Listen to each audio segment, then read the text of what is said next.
सरकार थी तो आए दिन आपको याद होगा मुंबई में ब्लास्ट, पुणे में ब्लास्ट, हैदराबाद, चेन्नई, कोयंबटूर, दिल्ली, हर प्रदेश के मुख्य केंद्र पर या राजधानी में ब्लास्ट होता था, क्योंकि वोट बैंक की राजनीति के चलते ऐसे कट्टरपंथियों को, आतंकवादियों को मुंह तोड़ जवाब देने की क्षमता उस सरकार में नहीं थी और उस सरकार ने लगातार आतंकवाद के साथ समझौता करने का काम किया। कई बार तो आतंकवादी गुटों को क्लीन चिट देते हुए आतंकवाद का दोष हिंदुओं पर डालने का प्रयास भी किया गया और पाकिस्तान और इस्लामिस्ट टेरर को क्लीन चिट देने का भी महापाप इसी सरकार ने किया था, यूपीए की सरकार ने किया था। जब 26/11 भी हुआ और इतना बड़ा हमला हुआ था मुंबई पर, तब एयर चीफ मार्शल फली मेजर ने मनमोहन सिंह जी से कहा भी था कि आतंकवादी कैंप्स पर हमला करना चाहिए, परंतु उस समय की सरकार जो सोनिया गांधी द्वारा संचालित थी उसने पाकिस्तान को मोस्ट फेवर्ड नेशन का दर्जा दे दिया, उन्होंने जवाब नहीं दिया। आज जब से मोदी जी की सरकार 2014 में आई है तो जीरो टॉलरेंस टुवर्ड्स टेररिज्म की नीति अपनाते हुए आतंकवाद या आतंकवादी हमला करने की जुर्रत अगर कोई करता है तो उसको सही जवाब देने का काम आज आर्म फोर्सेस और एजेंसियां करती है। इसीलिए अगर उरी होता है तो तुरंत सर्जिकल स्ट्राइक, अगर पुलवामा होता है तो उसके बाद बालाकोट एयर स्ट्राइक होता है। मतलब कि जो पहले मोस्ट फेवर्ड नेशन का दर्जा देते थे पाकिस्तान को, आज MTJ स्टेटस, मुंह तोड़ जवाब स्टेटस देने का काम मोदी जी की सरकार के तहत होता है।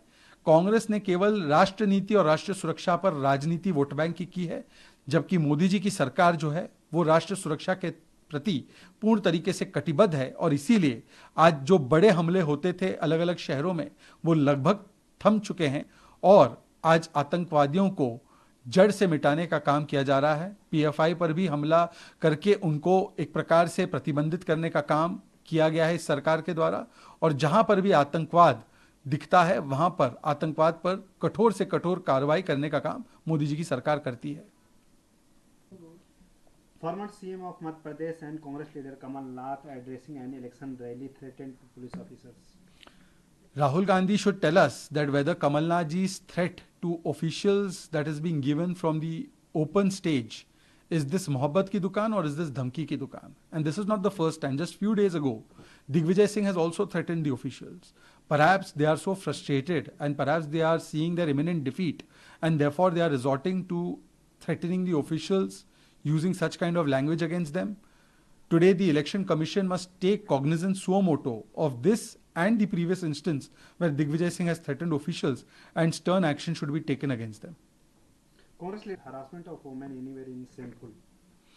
It is a absolute shame that today, when the entire country was celebrating Diwali, Choti Diwali, at that time, the country had to bow down its head in shame because of what has happened in Gehlot Raj, where a 4-year-old Dalit girl, an innocent girl, was raped by a police sub-inspector.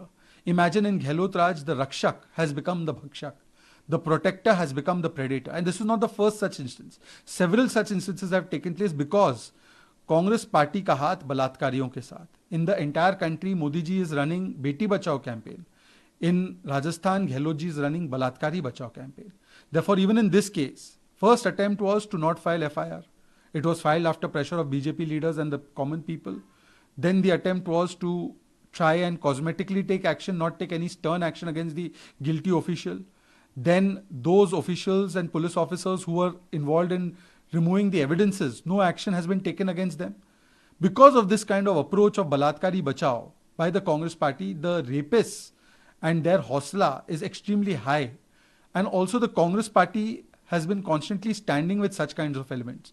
Divya Maderna has said that no action was taken against Mahesh Joshi's son accused of rape. Johari Meera's son, who was accused of rape, a Congress MLA's son, no action was taken against him. So this kind of attitude and approach shows that the Congress party's priority is Balatkari Bachao. Today Priyanka Vadra should answer. She comes to Dausa for campaigning. She comes to Ranthambore for tourism. Will she go to the house of these victims? Will she go to the house of the Karoli victim, Dalit girl? Will she go to the house of the Bhilwara victim from the Adivasi area? Will she go to the house of the Hanumangarh or Pratapgarh victim? She will not answer or say a word about these incidents. It shows that for them, women's issues is only an issue of politics. And today, when they reward people like Shanti Dhariwal who say mardon ka pradesh hai, therefore rapes take place, it shows that Nitish Mansikta, the Mansikta of Nitish Kumar, which we saw in the Bihar Vidhan Sabha, it is prevalent all across Rajasthan because of the Rajasthan Congress government, and therefore this kind of incidents take place. But the women of Rajasthan have decided that they will not tolerate such instances anymore, and on 25th of November and 3rd of December, the Congress party's most anti-woman government, anti-Dalit government will be removed from power by the women of Rajasthan.